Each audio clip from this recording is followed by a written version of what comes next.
Morning లేవగానే ఇంటి బయట ఒక నల్ల కవర్ కనిపించింది. ఏంటా అని చూస్తే ఆ కవర్ లో ఈ చేపలు ఉన్నాయి. ఏం చేపలు అని డాడీని అడిగితే కొరమేల చేపలు, వీటితో ఇగురు చాలా టేస్టీగా ఉంటుంది అని చెప్పి అన్నారు. ఇక వెంటనే ఈ 3 చేపలు కూడా క్లీన్ చేసేసి ఇగురు అయితే ప్రిపేర్ చేసేస్తున్నాను.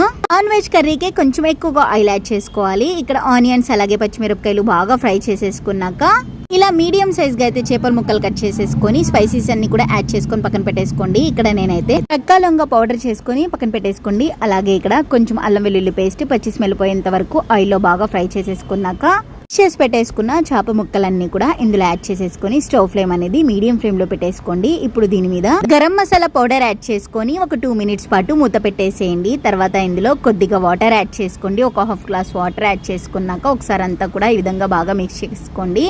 లాస్ట్ లో కొత్తిమీర వేసుకొని కరెక్ట్ గా ఒక 4 మినిట్స్ పాటు స్టవ్ ఫ్లేమ్ లో పెట్టేసుకొని మంచిగా కుక్ చేసేసుకొని తర్వాత స్టవ్ అనేది ఆఫ్ చేసేసేయండి. మీరు కొరమేల చేపలతో పులుసు చేస్తారా, ఇగురు చేస్తారా? Thanks for watching. Please do subscribe.